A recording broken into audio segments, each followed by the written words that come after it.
Hello student. Question हमारा chapter number 9 complete हो चुका था। चैप्टर नंबर 10 करते हैं। चैप्टर नंबर 10 है आपका application of percentage. Okay, application of percentage. तो परसेंटेज क्या होती है आप लोग पहले पढ़ चुके हो छोटी क्लासेस में, 5 क्लास में, 6 क्लास में। अब हम उसकी एप्लीकेशन पढ़ेंगे कि परसेंटेज का जो है यूज़ कहाँ कहाँ पे होता है। ओके, तो थोड़ा सा देख लीजिए। A fraction with denominator 100 is called percent. तो फ्रैक्शन एक ऐसा फ्रैक्शन जिसका डिनोमिनेटर 100 लिखा होता है उसको क्या बोलते हैं, परसेंट। जैसे 19/100 को क्या लिखेंगे, 19%। 7/100 को लिखेंगे 7%। ओके। और ये कुछ एग्जांपल दे रखे हैं, जैसे express the following percent in lowest term. जैसे 4% दे रखा है तो इसको क्या लिखेंगे, 4/100, तो ये क्या हो जाएगा 1/25। या फिर आपको किसी फ्रैक्शन को परसेंटेज में कन्वर्ट करना है, जैसे write the following fraction as percentage. 2 3/4 था, पहले इसको सोल्व किया, 11/4 आ गया। फिर इसको परसेंटेज में करने के लिए इसको 100 से मल्टीप्लाई कर देंगे। तो यहाँ पे 100 से मल्टीप्लाई करने के बाद क्या आंसर आ गया, 275% आ गया है आपका आंसर। ओके, ठीक है। अब देखिए इसकी एप्लीकेशन पढ़नी है हमें। एप्लीकेशन मतलब हम अपनी रियल लाइफ में इसका यूज़ कहाँ कहाँ कर सकते हैं, परसेंटेज का यूज़ कहाँ कहाँ होता है। ओके, बहुत ही इंपॉर्टेंट टॉपिक है आपका। जब भी आप कहीं कुछ भी लेने जाते हो, कुछ भी चीज़ लेने जाते हो, तो वहाँ पर आपको कुछ डिस्काउंट मिलता है, आपको कुछ कमीशन देना पड़ता है, आपको टैक्स देना पड़ता है। वो सारी चीज़ें जो है परसेंटेज के अकॉर्डिंग चलती हैं। ओके, तो वहाँ को ये जो है बहुत हेल्प करेगा परसेंटेज वाला चैप्टर। ठीक है, तो ये एक तरह से रियल लाइफ से जुड़ा हुआ चैप्टर है आपका, तो इसको बहुत ही ध्यान से पढ़ेंगे। ठीक है, अब देखिए इसकी एक्सरसाइज स्टार्ट करते हैं। एक्सरसाइज है हमारी 10.1। एक्सरसाइज 10.1 है, a property dealer charges 2% commission from a buyer और ए सेलर ऑफ प्रॉपर्टी। एक प्रॉपर्टी डीलर है, मतलब प्रॉपर्टी डीलर क्या होता है, जो जैसे प्रॉपर्टीज़ को दिलाता है कि भाई अब आपको कोई प्रॉपर्टी लेनी है, तो आप प्रॉपर्टी डीलर के पास जाओगे कि भाई मुझे जो एक घर लेना है छोटा सा, तो वो प्रॉपर्टी डीलर आपको अलग अलग तरह से अलग अलग जगहों पर आपको घर दिखाएगा। फिर लेकिन उसके बदले में वो आपसे क्या लेगा, 2% का कमीशन लेगा। ओके, 2% का कमीशन लेगा आपसे। तो वो जो कमीशन है वो डीलर लेगा आपसे। ठीक है, तो उस केस में आपको जितने रुपए का जो आपका घर होगा, जो फ्लैट होगा, जो भी है, उसके अकॉर्डिंग आपकी जो है उसके जो कमीशन बनेगा। ओके, जैसे if mister Ramlal paid 20,000 as a commission, उसने 20,000 रुपये कमीशन के रूप में उस प्रॉपर्टी डीलर को दिए। 20,000 रुपये जो है कमीशन दिया है उस प्रॉपर्टी डीलर को, और उस प्रॉपर्टी डीलर का कमीशन कितना था, सिर्फ 2% था। तो आपको ये बताना है as the commission for purchase flat what the value of the flat. तो उस फ्लैट की वैल्यू क्या है ये आपको बताना है। ठीक है, उस फ्लैट की वैल्यू क्या है ये आपको बताना है। और जो प्रॉपर्टी डीलर है वो कितना कमीशन ले रहा है, 2% कमीशन ले रहा है। और जब कमीशन दिया गया तो कितना दिया गया था, 20,000 रुपीज़ जो है कमीशन दिया गया था। तो आपको उस फ्लैट की वैल्यू बतानी है कितनी होगी। ठीक है, क्वेश्चन नंबर देखिए ये क्या है। फर्स्ट यहाँ पे देखिए, मान लिया let the value of flat क्या आ गया, एक्स रुपीज़ जो है फ्लैट की वैल्यू है। डीलर चार्जेज एज कमीशन, जो डीलर है वो कितने रुपए चार्ज करता है कमीशन के रूप में, कितने रुपए चार्ज करता है, डीलर 2% लेता है। तो 2% कमीशन जो है वो डीलर जो है वो चार्ज करता है। 2% कमीशन चार्ज करता है पूरे का, जितने रुपए का आपका फ्लैट है, जो आपका फ्लैट है उसका 2% जो है वो डीलर लेगा। तो फ्लैट कितने रुपए का था, एक्स रुपए का था, तो कितना कमीशन होगा उसका, 2% ऑफ एक्स। ओके, अब कमीशन दिया कितना था, रुपए दिए थे ना उसको, कितने दिए थे, 20,000 जो है उसको रुपए दिए थे। तो क्या होगा कि भाई 2% ऑफ एक्स, टोटल फ्लैट का 2% किसके इक्वल है, 20,000 के इक्वल है। ओके, 2% ऑफ एक्स किसके इक्वल है, 20,000 के इक्वल है। क्योंकि ये जो कमीशन है ये आपका परसेंटेज में है, ये कमीशन है आपका रुपीज़ में, यानी कि ये कमीशन तो वही है, ये भी वही है, ये भी वही है, तो इसको हमने इसके इक्वल पुट कर दिया।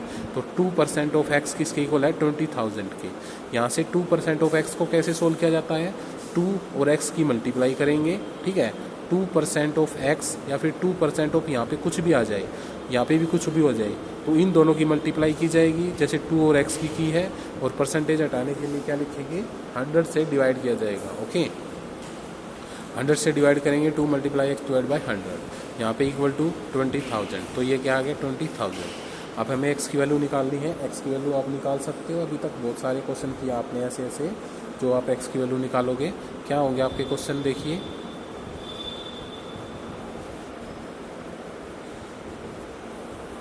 क्या है 20,000 मल्टीप्लाई 100 डिवाइड बाई 2। इसको सोल्व किया हमने तो आपका आंसर आ गया ये। तो कितने रुपए का फ्लैट हो गया, 10 लाख रुपीज़ का जो है फ्लैट हो चुका है। ठीक है, तो जो फ्लैट की वैल्यू थी वो कितनी थी, 10 लाख रुपीज़ थी। ओके, ये है आपका क्वेश्चन नंबर 1। ठीक है, समझ में आ गया। अब देखिए क्वेश्चन नंबर 2 है आपका, ए 3-स्टार hotel in Delhi charges 10% sales tax on a price of the food taken. तो जितना भी फूड लोगे उस पर जो है 10% का आपको टैक्स देना पड़ेगा उसको। तो mister Saxena and his family had food for 685। तो मिस्टर सक्सेना और उसकी फैमिली ने कितने रुपए का खाना खाया वहाँ पर, 685 रुपीज़ का जो है खाना खाया है। तो find the total money he had to pay. तो कितने रुपए जो है वो उस होटल में पे करेगा, कितना जो है टोटल मनी पे करेगा खाने के बदले में, ये आपको फाइंड करना है, बताना है। ओके, तो क्या करेगा, इसको 685 रुपीज़ का तो उसने जो है खाना खाया था उसकी फैमिली ने, और उसने 685 रुपीज़ का खाना खाया था, और उस पर 10% का जो है सेल्स टैक्स है वहाँ पर। तो वो जो सेल्स टैक्स आएगा 10% वो उसमें ऐड किया जाएगा। ओके, वो उसमें ऐड किया जाएगा। यहाँ पे देखिए, mister Saxena family had food of rate 685 rupees का जो है उसको फूड खाया उन्होंने। तो परसेंटेज ऑफ सेल्स टैक्स कितनी है, 10% जो है सेल्स टैक्स है उस पर। तो क्या निकालेंगे, money paid as sales tax. तो सेल्स टैक्स उसने कितना दिया भाई, 10% देगा किसका, 685 का। तो ये आपका क्या निकला भाई, कितने रुपए उसने टैक्स के रूप में उसे दिए गए हैं। ठीक है, टैक्स के रूप में कितने रुपए दिए जाएंगे, 10% ऑफ 685। तो 10 मल्टीप्लाई 685 डिवाइड बाई 100, इसको सोल्व किया तो आंसर आ गया 68.5 जो है आपको उसको जो है टैक्स के रूप में दिए जाएंगे। 68.5 रुपीज़ जो है एज ए टैक्स दिए जाएंगे, सेल्स टैक्स दिया जाएगा। ठीक है, अब ये तो उसका खाने के रुपए थे और ये उसके टैक्स के रुपए थे। तो इन दोनों को क्या कर देंगे, ऐड करके कितना हो जाएगा, 753.5 रुपीज़ जो है उसको उसने उस होटल में पे किए हैं उस खाने के। ठीक है, तो टोटल मनी कितना पेड किया है, ये तो उसके खाने के रुपए थे 685, और ये क्या था उसका सेल्स टैक्स। तो दोनों को क्या कर देंगे, ऐड करने के बाद क्या आंसर आएगा, 753.5 रुपीज़। ओके, अब देखिए क्वेश्चन नंबर 3 है आपका, a painter paint 240 feet of wall if there is 48% of the total wall surface. एक पेंटर ने 240 फीट जो है स्क्वायर फीट है आएगा यहाँ पे, 240 स्क्वायर फुट वॉल को पेंट किया गया है, और जितना उसने पेंट किया है वो कितना है, 48% है टोटल वॉल का। तो what is the area of the wall in square foot. तो पूरी वॉल का एरिया आपको फाइंड करना है। तो इसमें लेट करेंगे, let the area of wall x square metre. मान लिया कि भी जो वॉल का एरिया है वो कितना है, एक्स स्क्वायर मीटर है। तो a painter paint a wall 24 square feet, square आएगा यहाँ पे square feet, in percentage wall paint 48%। भाई 48% वॉल को उसने पेंट किया है, ये तो परसेंटेज में दे रखा है कितना पेंट किया है, और ये आपको एरिया दे रखा है उस वॉल का जितना उसने पेंट किया है। तो 48% ऑफ एक्स किसके इक्वल है, 240 के। ठीक है, 48% ऑफ एक्स किसके इक्वल है, 240 के।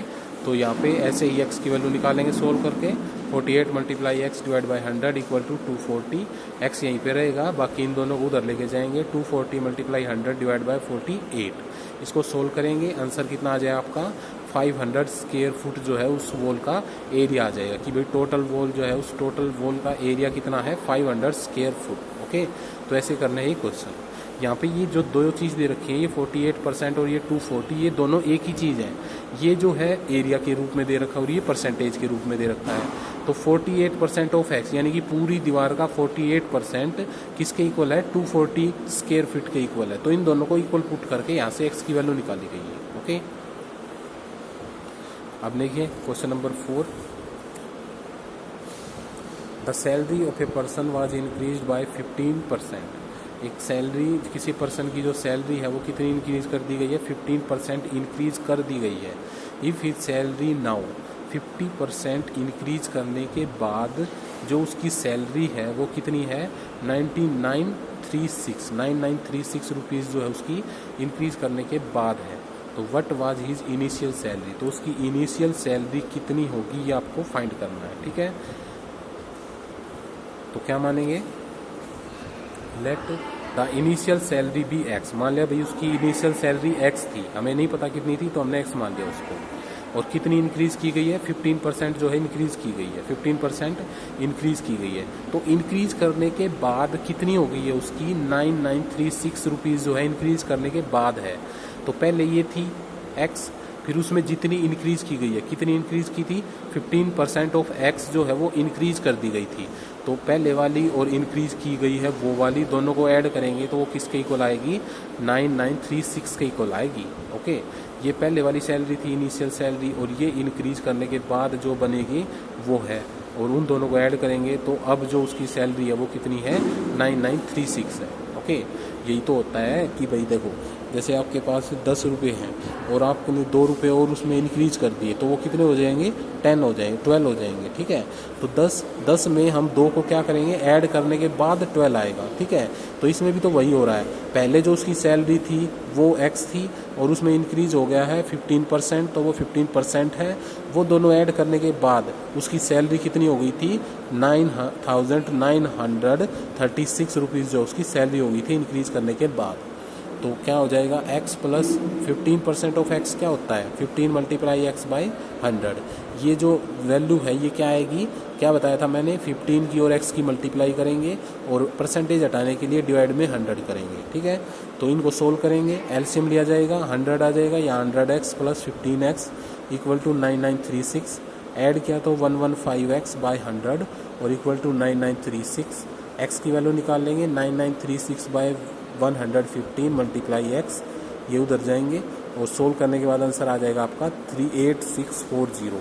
तो उसकी इनिशियल सैलरी कितनी थी 8640, तो क्या लिखेंगे initial salary equal to 8640 rupees. Okay, ये आपकी इनिशियल सैलरी थी वहाँ पर। ओके, क्वेश्चन नंबर 4 तक हो गए। अब देखिए question number 5, in a coeducational school. अब को एजुकेशनल स्कूल है 40% of the total students are girl, उसमें से 40% जो स्टूडेंट है वो क्या है गर्ल्स हैं आपकी। क्वेश्चन नंबर 5 क्या है, in a coeducational school 45% of the total students are girls if there are 440 boys in the school. Total boys कितने हैं 440 बॉयज हैं स्कूल के अंदर। तो find the number of girls in the school, तो number of girls find करनी है कितनी होंगी। ओके, तो क्या है स्कूल के अंदर 45% जो है वो गर्ल्स है और 440 बॉयज हैं उस स्कूल के अंदर, और नंबर ऑफ गर्ल्स कितनी होगी वो फाइंड करनी है, ठीक है। ये देखिए यहाँ पे क्या है, let the total number of student कितने हैं एक्स है, टोटल नंबर ऑफ स्टूडेंट क्या हो गए एक्स, गर्ल्स कितनी है 45% है, total number of student x है और गर्ल्स कितनी है 45% है।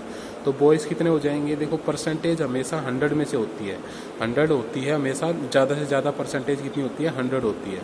तो 100 में से 45 को माइनस करेंगे तो 55 आएगा, क्योंकि 45 तो गर्ल्स थी। अगर आपको बॉयज़ निकालने हैं तो 100 में से 45 को माइनस कर देंगे परसेंट, तो कितना आ जाएगा 55% जो है वो क्या आ जाएंगे बॉयज़ आ जाएंगे।